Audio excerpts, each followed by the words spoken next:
Time now for Back Pages tonight here on Sky Sports News, bringing you a first look at the sports stories in the morning's newspapers. Let's run through a few of the back pages after a busy night of football. The Times has this: Amorim blame team for cuts, England to miss out on South Africa target, and Eubank slaps Ben with egg. The boxing story.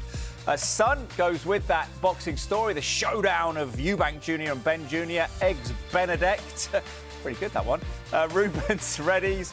Arteta is dead set. And Blues blew him away. That's Chelsea. Blues Cruise is that familiar theme. The big win over Southampton, taking Chelsea fourth. That's a Telegraph. Amorim says failings at the top to blame for United job cuts. And The Guardian says paying the price. Again, that's regarding Manchester United's financial issues. Chelsea cheer getting back into the top four with Nkunku pictured after scoring. Brentford lead push to stymie counterfeiters with chips in match shirts. And in the Mirror, over my dead body, Mikel Arteta's comments regarding the title race, saying it's not over, while Arne Slot says Mo's been so good, he'll cost us even more. Well, very pleased to say that we are joined by Charlotte Dunker from The Times and Charlie Wyatt from The Sun to discuss those back pages. Welcome along. Charlotte, let's come to you and Manchester United with your piece in The Times. Amorim says blame team for cuts. So, Charlotte, you were there listening to the Manchester United head coach. What exactly did he say, and do you agree with him? Yeah, to be fair to Amorim, he's always so very brutally honest in the assessments that he gives. And it's been a really difficult, few months, few weeks for everyone at Manchester United, I think. And I think it's easy to try and detach him away from that. He's obviously the head coach. The players are in their bubble, but he's working in a place where people are losing their jobs. The morale is low.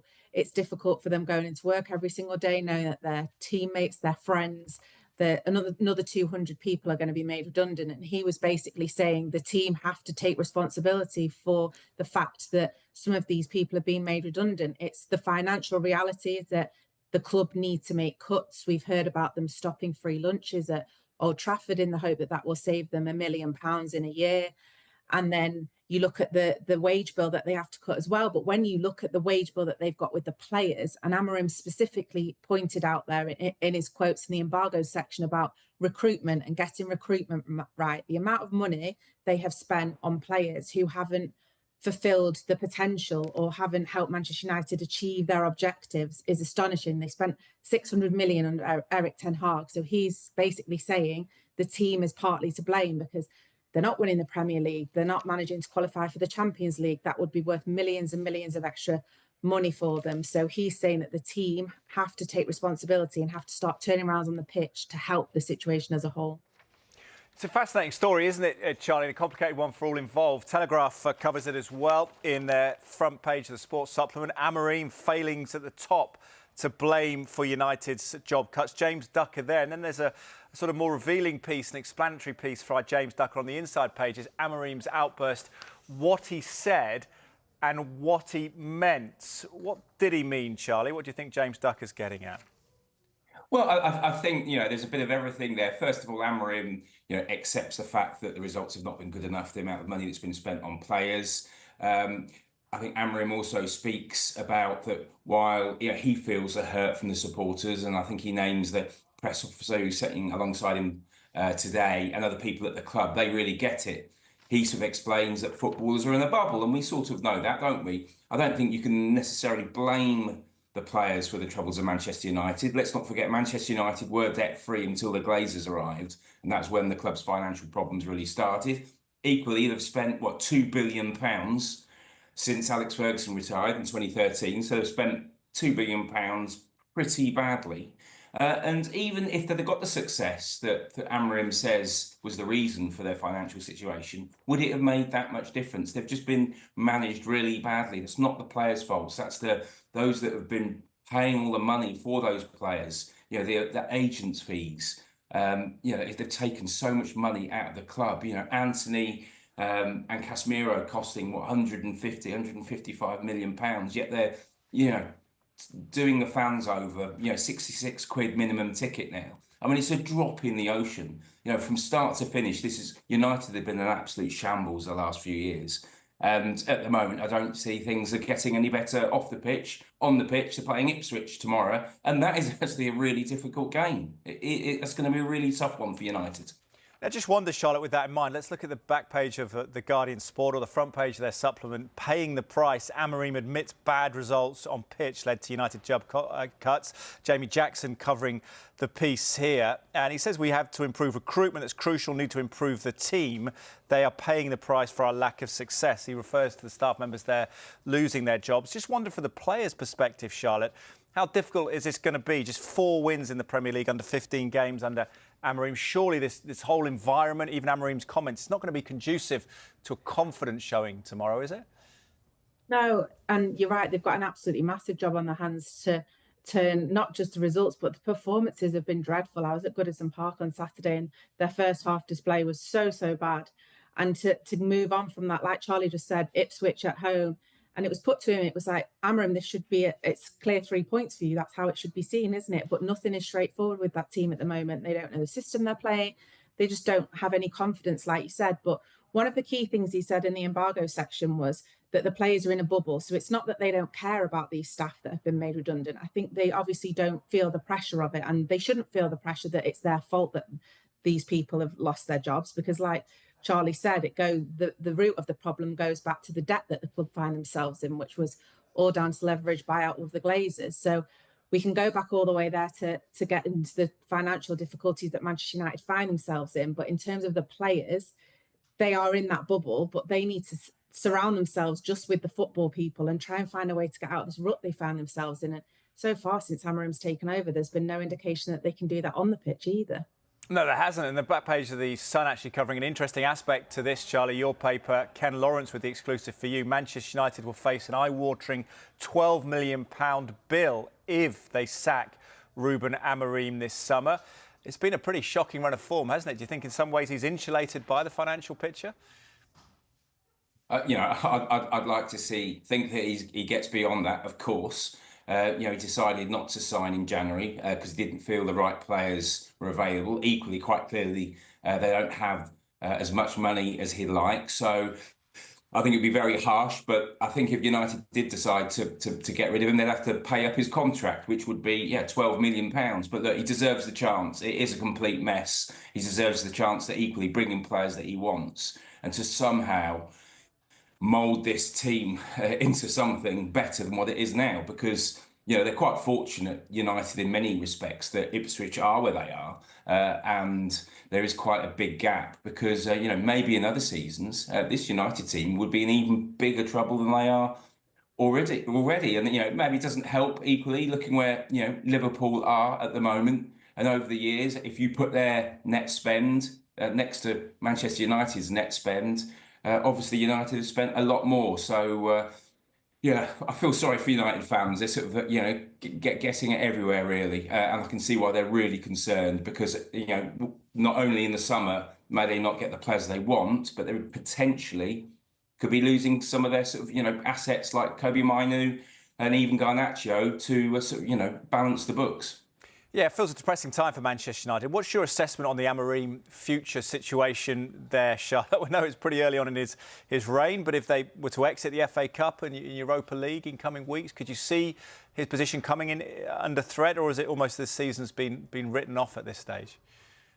I think if you look and you speak to people at the club, I think after the January transfer window shut and they didn't manage to bring anyone in, mainly because of the financial difficulties they find themselves in, there was a sort of acceptance that the second half of the season would be written off, that they'd experiment with the team, see how they could get through to the end of the season. Like Charlie said, they're lucky that this season there are three clear teams that are going to be worse than them. So it's not like they're going to go down. They've got a chance in Europe, they've got a chance in the FA Cup. But even if he doesn't win either of those, there was a genuine reason why they thought he was the man to succeed Erik ten Hag, and they genuinely believed from his vision that he is the man to take them forward.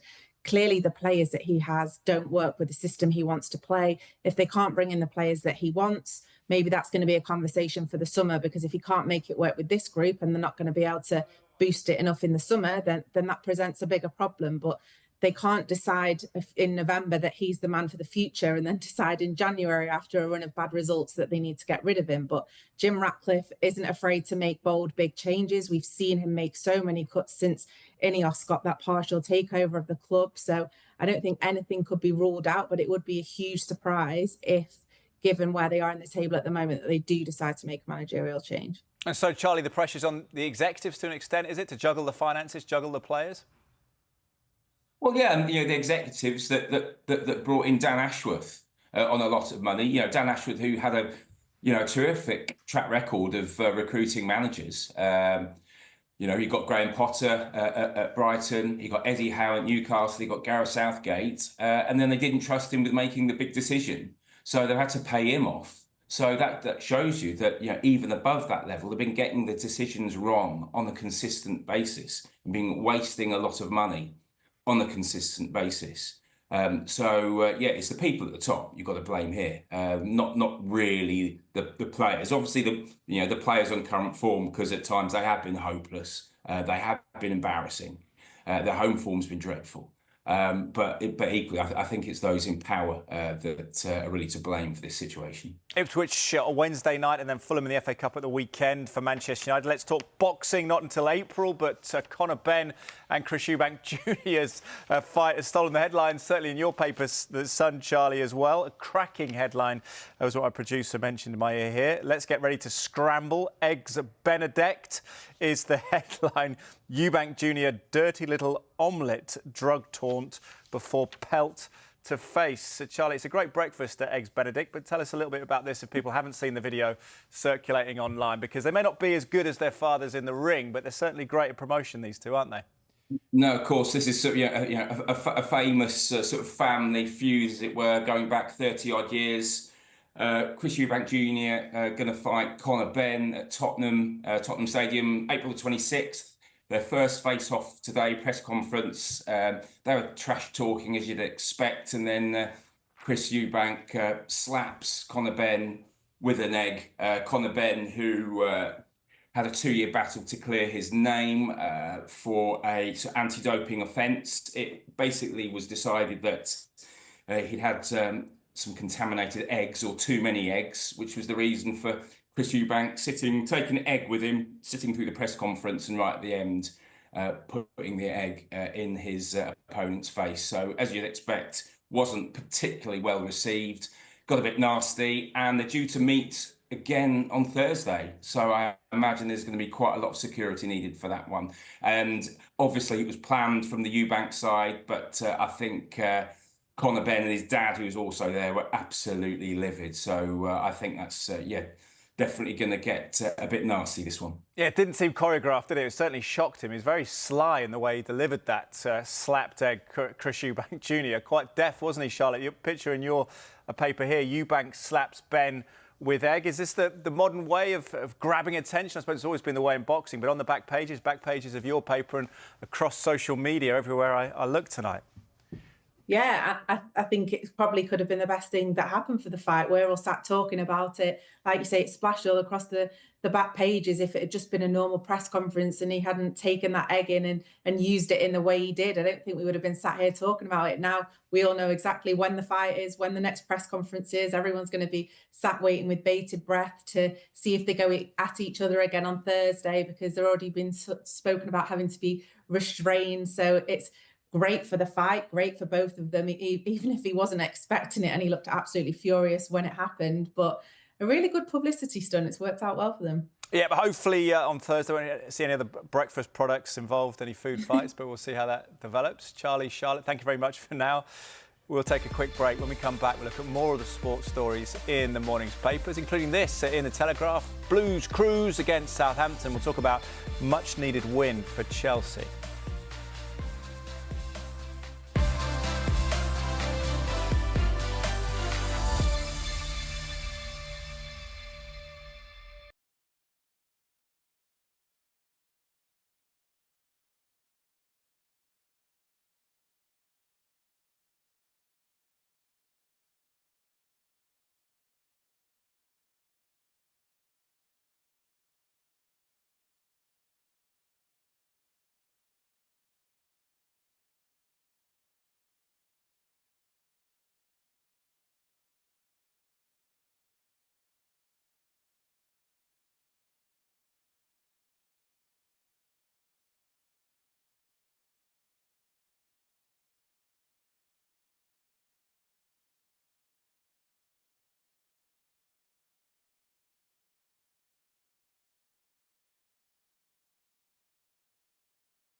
The Sun's football editor, Charlie Wyatt. Let's go to the Telegraph. Charlotte, consider the Telegraph front page sports supplement. And Chelsea, Blues cruise, Maresca's men go 4th, Chelsea 4, Southampton 0.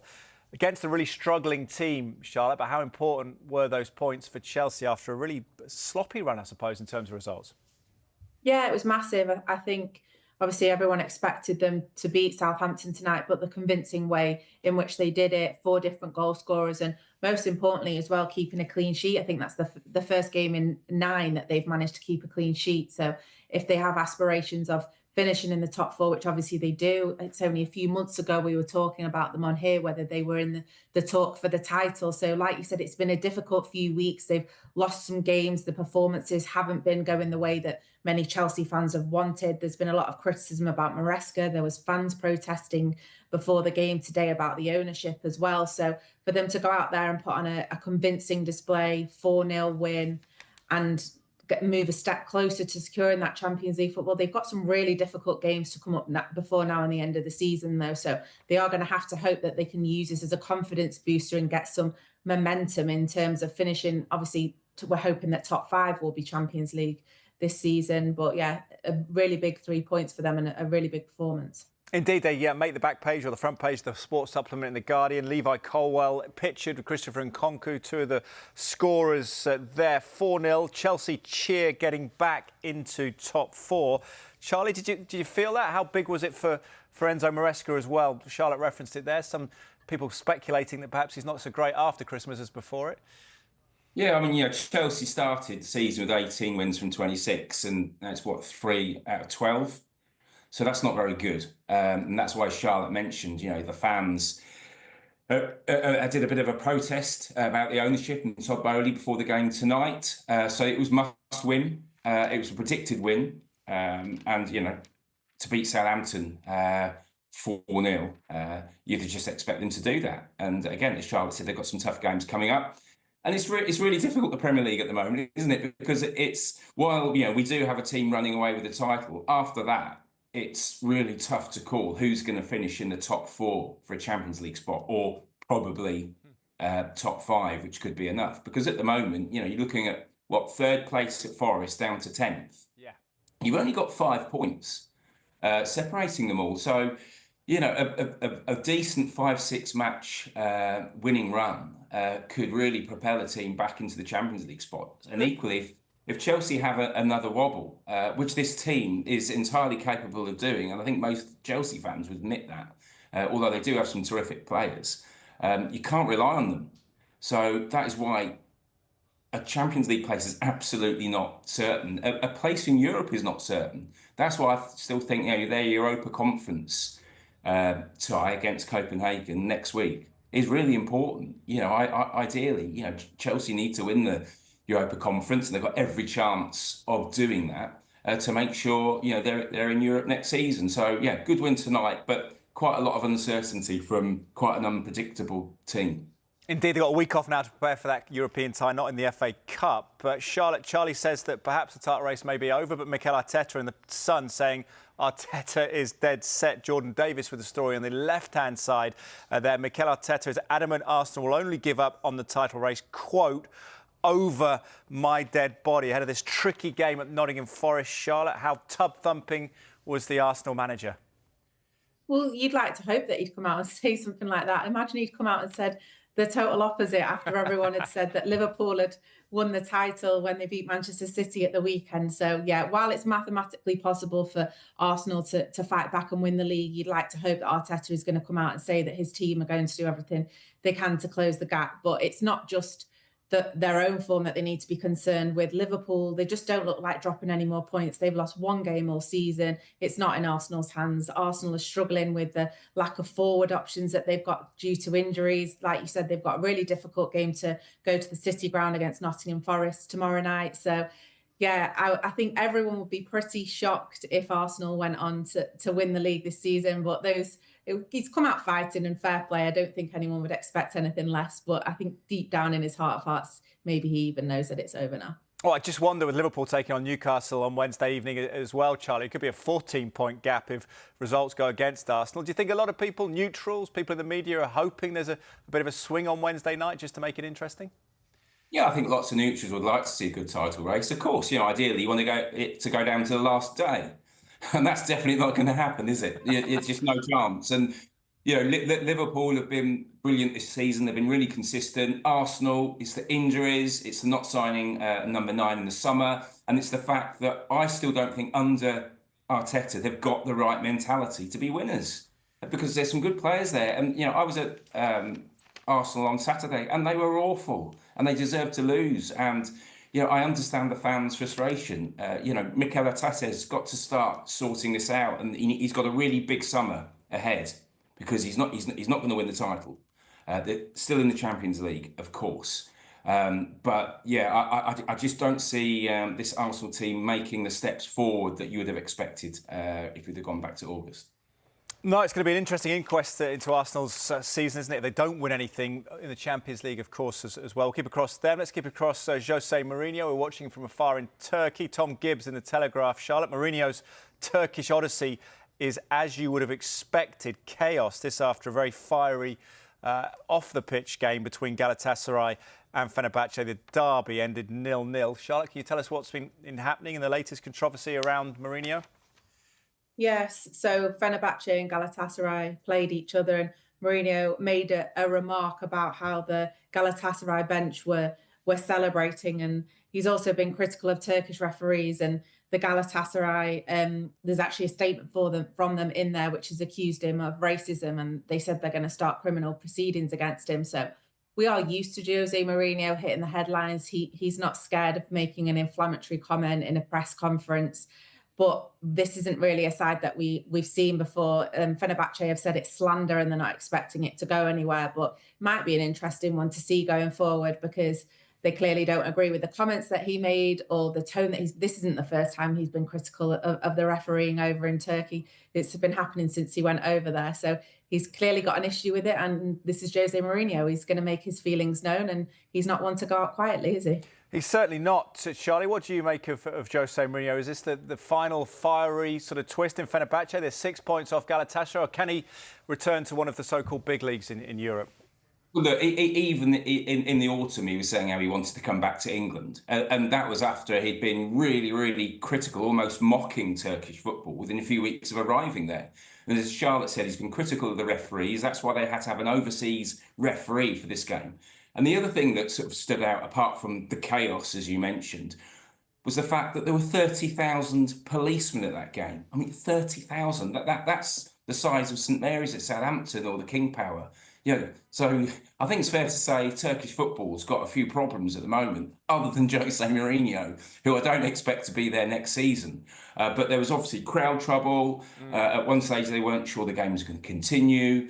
But yeah, referees is an issue. But I think general behaviour, as we've seen in the last couple of years in Turkey, and we've had owners hitting referees. And yeah, I think it's going to be a short but explosive stay by Jose Mourinho in Turkey. And it wouldn't surprise me. I don't know which club, if we see him back in London at some stage next season. We'll keep across Jose Mourinho's future with interest. Thank you very much, Charlie and Charlotte. I hope to speak to you again soon. Join us again on Wednesday. Our guests will be David Ornstein and Henry Winter. Next, we'll show you that dramatic scene.